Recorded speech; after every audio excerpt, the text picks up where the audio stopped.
तनोद्भूतान् पंचाक्षरमनोपमान् पंचसूत्रकृतो वन्दे पंचाचार्यान् जगद्गुरून् जियात् श्री रेणुकाचार्य शिवाचार्य शिखामणिः यो वीरशैव सिद्धान्तं स्थापयामास भूतले शापानुग्रह शक्ति संपन्नः अति घोर पाप निवारणः स्मरणमात्र भक्तकुल संरक्षणः सिद्धलिंगो जगद्गुरु काळीं कराळिनीं देवीं कामेश्वरीं कात्यायनीं दुर्गारूपिणीं देवीं शवभस्म विभूषिते शवांगे शवसुंदरी शवमैथुन प्रियवासिनी विधिं श्री स्मशान भैरवीं नमोस्तुते। ಆರಾಧ್ಯ ಗುರುವರ್ಯರು ಮತ್ತು ಅನುಷ್ಠಾನ ಎಲ್ಲ ಮಾಂತ್ರಿಕ ಯಕ್ಷಿಣಿಯರನ್ನು ಹಾಗೂ ಸ್ಮಶಾನ ಭೈರವಿಯನ್ನು ಋಣ್ಮಂದಿರದಲ್ಲಿ ಪ್ರಾರ್ಥಿಸಿ ಈ ಒಂದು ಸೌಂದರ್ಯ ಲಹರಿಯ ಮಹಾಯಾಗದ ದಿವ್ಯ ಸಾನ್ನಿಧ್ಯವನ್ನು ಕರುಣಿಸಿ ನಮ್ಮೆಲ್ಲರಿಗೂ ಕೂಡ ಇವತ್ತು ಅನುಗ್ರಹ ಆಶೀರ್ವಾದವನ್ನು ಮಾಡ್ತಾ ಇರುವಂತಹ ಓಂ ಶ್ರೀ ಮಠದ ಪೀಠಾಧಿಪತಿಗಳು ಹಾಗೂ ಮಾತೃಸ್ವರೂಪರು ಅನುಷ್ಠಾನ ಮೂರ್ತಿಗಳು ಆಗಿರುವಂತಹ ಓಂ ಶ್ರೀ ಶಿವಜ್ಞಾನಮಹಿ ಸರಸ್ವತಿ ಅಮ್ಮನವರ ಪಾದಗಳಲ್ಲಿ ಅನಂತ ಕೋಟಿಯ ನಮಸ್ಕಾರಗಳನ್ನು ಸಲ್ಲಿಸಿ ಹಾಗೂ ಅದೇ ರೀತಿಯಾಗಿ ಅಖಂಡ ಭಾರತ ಸನಾತನ ಸಂತ ಸಮಿತಿಯ ರಾಷ್ಟ್ರೀಯ ಅಧ್ಯಕ್ಷರು ಓಂ ಶ್ರೀ ಮಠದ ಪೀಠಾಧಿಪತಿಗಳು ಆಗಿರುವಂತಹ ಪಿತೃ ಸಮಾನರೂ ಆಗಿರುವಂತಹ ಓಂ ಶ್ರೀ ವಿದ್ಯಾನಂದ ಸರಸ್ವತಿ ಮಹಾಸ್ವಾಮಿಗಳವರ ಪವಿತ್ರ ಪಾದಗಳಲ್ಲಿ ಅನಂತ ಕೋಟಿಯ ಪ್ರಣಾಮಗಳನ್ನು ಸಲ್ಲಿಸ್ತಾ ನಮ್ಮ ಸನಾತನ ಸಂತ ಸಮಿತಿಯ ರಾಷ್ಟ್ರೀಯ ಉಪಾಧ್ಯಕ್ಷರಾದಂತಹ ರಾಜೇಶ್ನಾಥ್ ಗುರೂಜಿ ಅವರಲ್ಲಿ ಕೂಡ ನಮಸ್ಕರಿಸಿ ಅದೇ ರೀತಿ ಕೋಶಾಧಿಕಾರಿಗಳಾದಂತಹ ಹಿರಿಯರು ಜ್ಞಾನಿಗಳು ಆದಂತಹ ನಮ್ಮ ಮಹಾಬಲ ಸರಸ್ವತಿ ಸ್ವಾಮೀಜಿಯವರ ಪಾದಗಳಿಗೂ ಕೂಡ ನಮಸ್ಕರಿಸ್ತಾ ನೆರೆದಿರುವಂತಹ ಎಲ್ಲ ಭಕ್ತಮಾನ್ಯರೇ ಹಾಗೂ ಅತಿಥಿಗಳೇ ತಮ್ಮೆಲ್ಲರಿಗೂ ಕೂಡ ಆ ಲಲಿತಾ ತ್ರಿಪುರ ಸುಂದರಿ ಆಯುರಾರೋಗ್ಯ ಅನುಗ್ರಹವನ್ನು ಕೊಟ್ಟು ಅನುಗ್ರಹಿಸಲಿ ಅಂತ ಹೇಳಿ ಪ್ರಾರ್ಥಿಸ್ತಾ ಸೌಂದರ್ಯ ಲಹರಿ ಮಹಾಯಾಗ ಅಂತಂದರೆ ಬಹುಶಃ ನಾನು ಈವರೆಗೂ ಕೂಡ ನಮ್ಮ ಮಾಂತ್ರಿಕ ಪರಂಪರೆಯ ಮತ್ತು ಮಾಂತ್ರಿಕ ರೀತಿಯಲ್ಲಿ ಅನೇಕ ಯಾಗ ಯಜ್ಞಗಳನ್ನು ನಾವು ನಡೆಸಿಕೊಂಡು ಬಂದಿರತಕ್ಕಂಥದ್ದನ್ನು ನಾವು ನೋಡಿದ್ದೇವೆ. ಪ್ರತಿ ನಮ್ಮ ಮಠದಲ್ಲಿ ಅಮಾವಾಸ್ಯೆ ಎಂದು ಶತ್ರು ಸಂಹಾರ ಮಹಾಯಾಗ, ಮಾರಣ, ಸ್ತಂಭನ, ಉಚ್ಚಾಟನ, ವಶೀಕರಣಗಳಂತಹ ದೊಡ್ಡ ದೊಡ್ಡ ಪ್ರಯೋಗಗಳನ್ನು ನಡೆಸಿಕೊಂಡು ಬಂದಿದೆ. ಅನೇಕ ಮಠಗಳಲ್ಲಿ ಚಂಡಿಯಾಗವನ್ನು ಕೂಡ ನೋಡಿದ್ದೇನೆ. ಮತ್ತಿನ್ಯಾವುದೋ ಮೃತ್ಯುಂಜಯ, ನವಗ್ರಹ ಎಲ್ಲ ಯಾಗಗಳನ್ನು ನಾವು ನೋಡಿದ್ದೇವೆ. ಬಹುಶಃ ನಾನು ಕಳೆದ ವರ್ಷಗಳಿಂದ ಒಂದು ಹೆಸರನ್ನು ಕೇಳಿ ಆಶ್ಚರ್ಯಪಟ್ಟದ್ದೇನಪ್ಪ ಅಂದರೆ ಸೌಂದರ್ಯ ಲಹರಿ ಮಹಾಯಾಗ ಅನ್ನುವಂಥದ್ದು. ಇದು ಬಹಳ ವಿರಳ ಮತ್ತು ಬಹಳ ಅಪರೂಪ. ಯಾರು ಈ ಯಾಗವನ್ನು ಮಾಡಲಿಕ್ಕೆ ಸಾಧ್ಯ ಅಂತಂದರೆ ಅಥರ್ವಣ ವೇದದಲ್ಲಿ ಒಂದು ಮಾತಿದೆ, ಯಾರು ಸೌಂದರ್ಯ ಲಹರಿ ಯಾಗ ಅಥವಾ ಲಲಿತಾ ಸಹಸ್ರನಾಮದ ಯಾಗವನ್ನು ಯಾರು ಮಾಡಲಿಕ್ಕೆ ಸಾಧ್ಯ ಅಂದರೆ ಸಾಕ್ಷಾತ್ ಲಲಿತಾ ತ್ರಿಪುರ ಸುಂದರಿಯ ಒಂದು ಅಂಶವೇ ಮಾಡಬೇಕು, ಬಿಟ್ಟರೆ ಬೇರೆ ಯಾರೂ ಮಾಡ್ಲಿಕ್ಕೆ ಸಾಧ್ಯ ಇಲ್ಲ ಅನ್ನುವಂಥದ್ದು. ಆ ಅಂಶ ಎಲ್ಲಿದೆ ಅಂತಂದ್ರೆ ನಮ್ಮ ಮುಂದೆ ಮಾತೃ ಸ್ವರೂಪರಾಗಿ ಅಮ್ಮನವರ ರೂಪದಲ್ಲಿದೆ ಅನ್ನುವಂಥದ್ದು. ಯಾಕೆ ಅಂತಂದ್ರೆ ಸೌಂದರ್ಯ ಲಹರಿ ಅನ್ನುವಂಥದ್ದು ಕೇವಲ 100 ಶ್ಲೋಕಗಳಿಂದ ಒಳಗೊಂಡಿರುವಂತಹ ಗ್ರಂಥ ಅಲ್ಲ. ಒಂದೊಂದು ಶ್ಲೋಕಕ್ಕೂ ಕೂಡ ಒಂದೊಂದು ಯಂತ್ರ ಇದೆ, ಒಂದೊಂದು ತಂತ್ರಗಳಿದೆ, ಒಂದು ಮಂತ್ರ ಇದೆ. ಅವುಗಳನ್ನ ಅನುಷ್ಠಾನ ಪೂರ್ವಕವಾಗಿ ಸಿದ್ಧಿ ಮತ್ತು ಸಾಧನೆಯನ್ನ ಗುರುಮುಖೇನ ಕಲ್ತ್ರೆ ನಿಜವಾಗಿಯೂ ಕೂಡ ಆ ಲಲಿತಾ ಸಾಯುಜ್ಯ, ಶಿವ ಸಾಯುಜ್ಯ ಅಂತಕ್ಕಂಥದ್ದು ನಮಗೆ ಪ್ರಾಪ್ತ ಆಗ್ತದೆ ಅನ್ನುವಂಥದ್ದು. ಬಹುಶಃ ಅಮ್ಮನವರ ಮತ್ತು ಸ್ವಾಮೀಜಿಯವರ ಪರಿಚಯ ನಮಗೆ ಆಗಿದ್ದೇ ಈ ಸೌಂದರ್ಯ ಲಹರಿ ಮತ್ತು ಶ್ರೀಚಕ್ರ ನವಾವರಣ ಹೋಮದಿಂದ. ನಮ್ಮ ಊರು ಹರಿಹರದಲ್ಲಿ ಮಾತಾಜಿಯವರು ಸ್ವಾಮೀಜಿಯವರು ಒಂದು ಯಾಗವನ್ನ ಮಾಡಲಿಕ್ಕೆ ಹಮ್ಮಿಕೊಳ್ತಾರೆ. ಆ ಯಾಗಕ್ಕೆ ನಾವು ಆಕಸ್ಮಿಕವಾಗಿ ಅತಿಥಿಗಳಾಗಿ ಹೋಗ್ತೀವಿ. ಅಲ್ಲಿ ಸ್ವಾಮೀಜಿ ಮತ್ತು ಮಾತಾಜಿಯವರ ಅನುಗ್ರಹ ಆಗ್ತದೆ. ಅಲ್ಲಿಂದ ಹೇಗೆ ಪರಿಚಯವಾದಂಥ ನಮ್ಮ ಬಾಂಧವ್ಯ ಇವತ್ತು ಯಾವ ಮಟ್ಟಿಗಿದೆ ಅಂತಂದ್ರೆ ಒಬ್ಬ ತಾಯಿ ಮತ್ತು ಮಗ ಮತ್ತು ತಂದೆ ಮತ್ತು ಮಗನ ರೀತಿಯಲ್ಲಿ ನಮಗೆ ಈ ಓಂ ಶ್ರೀ ಮಠ ಅನ್ನುವಂಥದ್ದು ಇದೆ ಅನ್ನುವಂಥದ್ದು. ನಮ್ಮೂರು ಹರಿಹರದಿಂದ ಇಲ್ಲಿಗೆ ಬರಬೇಕಾದ್ರೆ ಸುಮಾರು 5 ರಿಂದ 6 ಗಂಟೆಗಳ ಕಾಲ ನಮಗೆ ಪ್ರಯಾಣ ಮತ್ತು ಅನೇಕ ನಮ್ಮ ಕಾರ್ಯ ಒತ್ತಡಗಳಿದ್ರೂ ಕೂಡ ಆಗಲೇ ಸ್ವಾಮೀಜಿಯವರು ಹೇಳಿದರು, ಇಲ್ಲಿಂದ ಕರೆ ಬಂದರೆ ಅಲ್ಲಿ ಕೂತ್ಕೊಳ್ಳಿಕ್ಕೆ ಆಗಲ್ಲ ಅಂತ. ಅದು ಸತ್ಯ. ನಾವು ಎಷ್ಟೋ ಸಲ ಅನೇಕ ಕಾರಣಗಳು ಒತ್ತಡಗಳಿದ್ರೂ ಕೂಡ ಅಮ್ಮ ಫೋನ್ ಮಾಡಿ ನೀವು ಬರಲೇಬೇಕು ಅಂದಾಗ ಅದು ಯಾವುದೋ ಒಂದು ಅನಂತ ಶಕ್ತಿ ನಮ್ಮನ್ನ ಎಳೆದುಕೊಂಡು ಬಂದು ಈ ಸ್ಥಳದಲ್ಲಿ ಕೂರ್ಸತ್ತೆ. ಅದು ಯಾವುದಪ್ಪ ಅಂದ್ರೆ ತಾಯಿಯವರ ಮಾತೃಶಕ್ತಿ, ಅವರ ಪ್ರೀತಿ ಅನ್ನುವಂಥದ್ದು. ಓಂ ಶ್ರೀ ಮಠದಲ್ಲಿ ನಮಗೆ ಎರಡು ಸಿಗತ್ತೆ. ನಿಮಗೆಲ್ಲ ನೀವೆಲ್ಲ ಓಂ ಶ್ರೀ ಮಠದಲ್ಲಿ ಬಂದ್ರೆ ಯಾವತ್ತೂ ಕೂಡ ಎರಡು, ಒಂದು ಅನ್ನದಾಸೋಹ, ಎರಡನೇದು ಅಧ್ಯಾತ್ಮ ದಾಸೋಹ. ಹಸದಂತ ಬಂದಂತಹ ಜೀವಿಗಳಿಗೆ ಈ ಮಠ ಯಾವತ್ತೂ ಕೂಡ ಉಪವಾಸದಿಂದ ಕಳಿಸಿಲ್ಲ. ಆಧ್ಯಾತ್ಮ ಪಿಪಾಸಗಳೇನಾದ್ರೂ ಕೂಡ ಬಂದು ನನಗೆ ಆಧ್ಯಾತ್ಮದ ಜ್ಞಾನವನ್ನ ಧಾರೆ ಎರೆಯಿರಿ ಅಂತಂದ್ರೆ ಈ ಮಠ ಆಧ್ಯಾತ್ಮದ ಧಾರೆಯನ್ನು ಕೂಡ ಎರೆದು ಕಳಿಸಿರುವಂತಹದ್ದು. ಬಹಳಷ್ಟು ಜನ ಸ್ವಾಮೀಜಿಗಳು ಅಥವಾ ಬಹಳಷ್ಟು ಮಠಮಾನ್ಯಗಳು ತೋರಿಕೆಗಾಗಿ ಯಜ್ಞ ಯಾಗಾದಿಗಳನ್ನಾಗಲಿ ಅಥವಾ ಮತ್ತಿನ್ನೇನೋ ಕಾರ್ಯಗಳನ್ನಾಗಲಿ ಮಾಡೋದನ್ನ ನಾವು ನೋಡ್ತೇವೆ.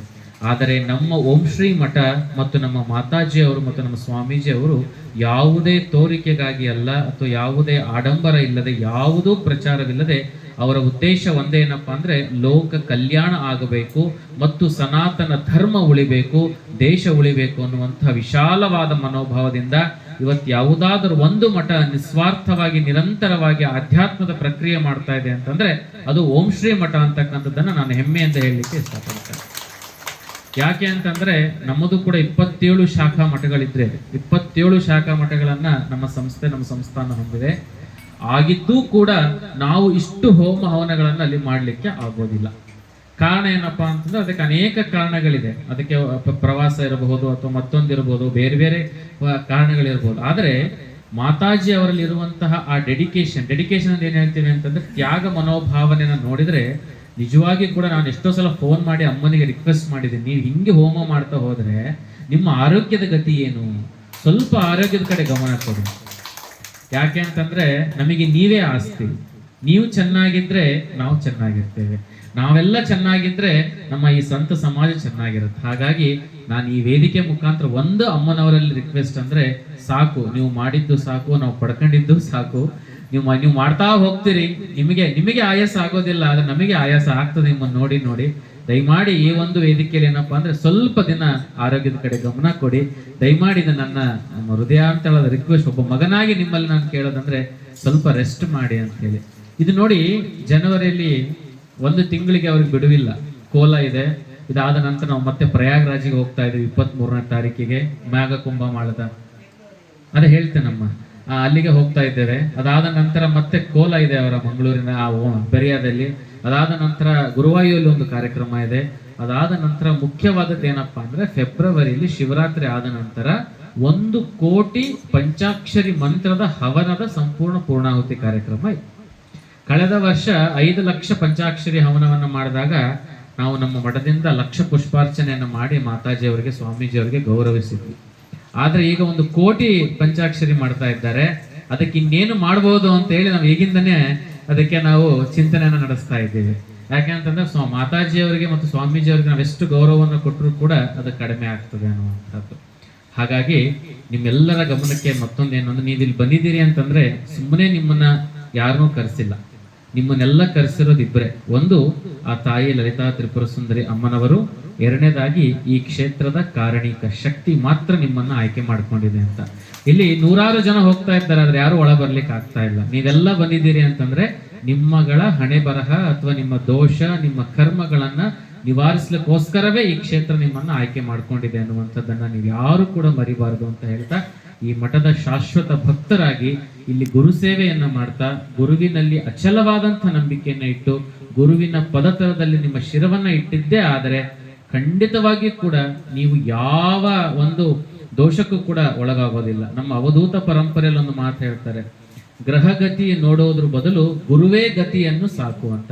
ನೀನು ಗುರು ಗತಿ ಅಂತಂದ್ರೆ ಎಲ್ಲಾ ಗ್ರಹಗತಿಗಳು ದೂರ ಆಗ್ತವೆ ಅಂತ. ಹಾಗಾಗಿ ಇಂತಹ ಒಬ್ಬ ಯೋಗ ಮತ್ತು ಯೋಗಿನಿ, ಒಬ್ಬ ಯೋಗಿನಿ ಇವತ್ತಿಬ್ಬರು ನಮ್ಮ ಮುಂದೆ ಇದ್ದಾರೆ. ಇವರಿಬ್ಬರ ಪದತಲದಲ್ಲಿ ನಿಮ್ಮ ಶಿರ ಹಚ್ಚಿ ಪ್ರಾರ್ಥನೆ ಮಾಡಿ ಎಲ್ಲವೂ ಕೂಡ ಒಳ್ಳೇದಾಗ್ತದೆ ಅಂತ ಹೇಳ್ತಾ ಇನ್ನೊಂದು ಮಾತನ್ನು ಹೇಳಿ ನಾನು ಮುಗಿಸ್ತೇನೆ, ಸಮಯ ಬಹಳ ಆಗಿದೆ. ನಮ್ಮ ಈ ಮಾಂತ್ರಿಕ ಪರಂಪರೆಯಲ್ಲಿ ಯಕ್ಷಿಣಿಯರ ಸಿದ್ಧಿ ಇದ್ದಂಥವ್ರು ನಾವು. ಆ ಯಕ್ಷಿಣಿ ಸಿದ್ಧಿ ಇದ್ದಂಥವ್ರು ಯಾರಿಗೂ ಕೂಡ ನಮಸ್ಕಾರವನ್ನ ಮಾಡುವ ಹಾಗೆ ಇಲ್ಲ. ಅದು ನಮ್ಮ ಪರಂಪರೆ. ನಮ್ಮ ಪೀಠದ ಜಗದ್ಗುರುಗಳನ್ನು ಹೊರತುಪಡಿಸಿ ಮತ್ತಿನ್ಯಾರಿಗೂ ಕೂಡ ನಾವು ನಮಸ್ಕಾರ ಮಾಡೋಗಿಲ್ಲ. ಅದಕ್ಕೆ ನಮ್ಮ ಮಾಂತ್ರಿಕ ಯಕ್ಷಿಣಿಯರು ಒಪ್ಪಿಗೆ ಕೊಡೋದಿಲ್ಲ. ಆದರೆ ಈವರೆಗೂ ನಾನು ನಮ್ಮ ಪೀಠದ ಜಗದ್ಗುರುಗಳನ್ನು ಹೊರತುಪಡಿಸಿ ಪ್ರಪ್ರಥಮವಾಗಿ ಯಾವುದಾದ್ರೂ ಒಬ್ಬ ವ್ಯಕ್ತಿಯ ಪಾದವನ್ನು ಮುಟ್ಟಿ ನಮಸ್ಕಾರ ಮಾಡಲಿಕ್ಕೆ ನನ್ನ ಯಕ್ಷಿಣಿಯರು ಅಪ್ಪಣೆ ಕೊಟ್ಟಿದ್ದಾರೆ ಅಂದ್ರೆ ಅದು ಮಾತಾಜಿ ಅವ್ರದ್ದು ಅನ್ನುವಂಥದ್ದು. ಅಂದ್ರೆ ಅರ್ಥ ಮಾಡ್ಕೋಬೇಕು ನೀವು, ಅವರಲ್ಲಿ ಯಾವ ಒಂದು ಶಿವಶಕ್ತಿಯ ಸ್ವರೂಪ ಐಕ್ಯ ಆಗಿದೆ ಅನ್ನುವಂಥದ್ದು. ಹಾಗಾಗಿ ಅವ್ರ ಪೀಠದಿಂದ ಎದ್ದ ಮೇಲೆ ಅವರೆಲ್ಲ ಶಕ್ತಿ ಇದೆ, ಅವರೊಬ್ರು ಮಾತಾಜಿ ಅನ್ನೋದನ್ನು ಮರ್ತು ನಮ್ಮ ಜೊತೆ ಮಗುವಾಗಿ, ನಮ್ಮ ಜೊತೆ ಒಬ್ಬ ಸ್ನೇಹಿತರಾಗಿ ಇದ್ದು ಬಿಡ್ತಾರೆ. ಅದು ನಮಗೆ ಎಷ್ಟು ಆತ್ಮೀಯತೆ ಕೊಡುತ್ತೆ ಅಂದ್ರೆ ನಿಜವಾಗೂ ಬಹಳ ಖುಷಿ ಕೊಡುತ್ತೆ. ಯಾಕಂದ್ರೆ ಎಷ್ಟೋ ಜನದ ಮಠಾಧಿಪತಿಗಳ ಪೀಠಾಧಿಪತಿ ಅಹಂ ಇರುತ್ತೆ. ನಾನೊಬ್ಬ ಪೀಠಾಧಿಪತಿ, ನಾನೊಬ್ಬ ಮಠಾಧಿಪತಿ, ನನಗೆ ಇಷ್ಟು ಜನ ಡಿವೋಟೀಸ್ ಇದ್ದಾರೆ, ಇಷ್ಟು ಆಸ್ತಿ ಇದೆ, ಎಷ್ಟು ಆಸ್ತಿ ಇದೆ ಅಂತ ಹೇಳಿ. ನೀವೆಲ್ಲ ಪೆರಿಯಕ್ಕೆ ಹೋಗಿ ನೋಡಿಲ್ಲ ಸ್ವಾಮೀಜಿಯವರ ಆಶ್ರಮ ಅಲ್ಲ, ಬಹುಶಃ ನೋಡಿ ಒಂದ್ಸಲ ಹೋಗಿ. ಅಲ್ಲಿಗೆ ಹೋದ್ರೆ ವಾಪಸ್ ಖಂಡಿತ ಅಲ್ಲಿಗೆ ಹೋದ್ರೆ ವಾಪಸ್ ಬರ್ಲಿಕ್ಕೆ ಮನಸ್ಸಾಗಲ್ಲ. ಅಷ್ಟು ಅದ್ಭುತವಾದಂತ ಪ್ರಶಾಂತವಾದ ಸ್ಥಳ. ಅಷ್ಟೆಲ್ಲ ಅವರ ಸಾಧನೆ ಸಿದ್ಧಿಗಳಿದ್ರು ಕೂಡ ಯಾವುದೇ ಲವಾವಶೇಷ ಹಮ್ಮು ಬಿಮ್ಮು ಇಲ್ಲದೆ ಸರ್ವರಂತೆ ಸಾಮಾನ್ಯರಂತೆ ಇರುವಂತಹ ಒಬ್ಬ ಋಷಿ ದಂಪತಿಗಳು ಅಂತಂದ್ರೆ ಅದು ಓಂ ಶ್ರೀ ಮಠದಲ್ಲಿ ಮಾತ್ರ ನೋಡ್ಲಿಕ್ಕೆ ಸಾಧ್ಯ ಇದೆ ಎನ್ನುವಂಥದ್ದನ್ನ ಈ ಸಂದರ್ಭದಲ್ಲಿ ತಿಳಿಸ್ತಾ, ಮಾತಾಜಿಯವರಿಗೆ ಜನ್ಮ ಕೊಟ್ಟಂತಹ ಪುಣ್ಯ ದಂಪತಿಗಳಿದ್ದಾರೆ, ಅವರ ತಂದೆ ತಾಯಿಗಳು, ಅವ್ರಿಗೂ ಕೂಡ ನಮ್ಮ ಎಲ್ಲ ಸಂಸ್ಥಾನದ ವತಿಯಿಂದ ಅವ್ರಿಗೂ ಕೂಡ ಒಂದು ಗೌರವ ನಮಸ್ಕಾರಗಳನ್ನ ತಿಳಿಸ್ತಾ, ಬಹುಶಃ ಅವರ ತ್ಯಾಗ ದೊಡ್ಡದು, ಅವರ ತ್ಯಾಗ ನಿಜವಾಗಿ ಕೂಡ ದೊಡ್ಡದು. ಅಷ್ಟು ದೊಡ್ಡ ತ್ಯಾಗವನ್ನು ಅವರು ಸಮಾಜಕ್ಕೆ ಮಾಡಿದ್ದಾರೆ ಅಂತ ಹೇಳ್ತಾ, ಇವತ್ತು ಎಲ್ಲ ಸೌಂದರ್ಯಲಹರಿ ಮಹಾಯಾಗದ ಸಮರ್ಪಣೆಗೆ ನಮ್ಮ ಶ್ರೀ ಮಹಾತಪಸ್ವಿ ಮಹಾ ಸಂಸ್ಥಾನ ಮತ್ತು ಶ್ರೀ ಮಹಾತಪಸ್ವಿ ಫೌಂಡೇಶನ್ ವತಿಯಿಂದ ಮಾತಾಜಿಯವರಿಗೆ ಒಂದು ಚಿಕ್ಕ ಕಿರು ಕಾಣಿಕೆಯನ್ನ ಕೊಟ್ಟು ಬಯಸ್ತೇವೆ. ಬಹುಶಃ ಇದೆ ಆ ಕಾಣಿಕೆಯಿಂದ ಒಂದು ಕಥೆ ಇದೆ. ಅಮ್ಮ ಸುಮಾರು ದಿನಗಳಿಂದ ಅದನ್ನ ಬಯಸಿದ್ರು, ಆದ್ರೆ ಅದಕ್ಕೆ ಯಾವುದೋ ಕಾರಣಾಂತರಗಳಿಂದ ತಗೊಳಕ್ ಆಗ್ಲಿಲ್ಲ. ಅದು ನನಗೆ ಹೇಗೆ ಗೊತ್ತಾಯ್ತು ಏನೋ ಗೊತ್ತಿಲ್ಲ, ನನ್ನ ಮನಸ್ಸಲ್ಲಿ ಅದು ಬಂತು, ಅಮ್ಮನಿಗೆ ನೀನು ಇದೇ ಕೊಡಬೇಕು ಅಂತ ನನ್ನ ಸ್ಮಶಾನ ಭೈರವಿ ಹೇಳಿದ್ರು. ನಾನು ಅದನ್ನು ಹೋಗಿ ತೆಗೆದುಕೊಂಡು ಬಂದು ಅಮ್ಮನಿಗೆ ಹೇಳಿದೆ, ಅಮ್ಮ ಇದನ್ನು ತಂದಿದ್ದೀನಿ ಅಂತ. ಅಮ್ಮ ತುಂಬಾ ಖುಷಿ ಪಟ್ರು. ನನಗೆ ಅದಕ್ಕಿಂತ ಹೆಚ್ಚಿನ ಏನೂ ಬೇಡ ಅಂತ ನಿತ್ಯ ಪೂಜೆಗೆ ಬಳಸುವಂತ ಶಂಖಕ್ಕೆ ಬೆಳ್ಳಿಯ ಕವಚವನ್ನ ಇವತ್ತು ಹಾಕಿಸಿ ಕೊಡ್ಬೇಕಂತ ಹೇಳಿ ನಾನು ಸಂಕಲ್ಪ ಮಾಡಿ ಆ ಒಂದು ಶಂಖವನ್ನು ನಾನು ಅಮ್ಮನಿಗೆ ಕೊಡ್ತಾ ಇದ್ದೇನೆ. ಇದನ್ನ ಇವತ್ತು ಇಲ್ಲಿ ಈ ಹವನ ದಿವಸ ಅದನ್ನು ಸಮರ್ಪಣೆ ಮಾಡ್ತಾ ಇದ್ದೀವಿ, ಸ್ವೀಕಾರ ಮಾಡಬೇಕು ಅಂತ ಹೇಳ್ತಾ, ನಿಮ್ಮ ಆಶೀರ್ವಾದ ಎಲ್ಲರಿಗೂ ಇರಲಿ.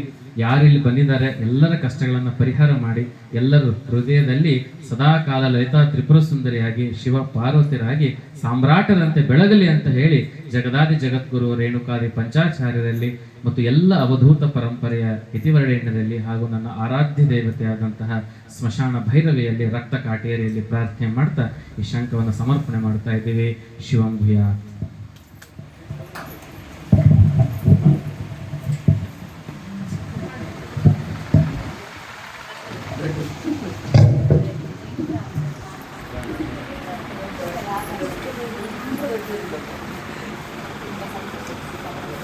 ಅಷ್ಟೇ ಸಾಕು.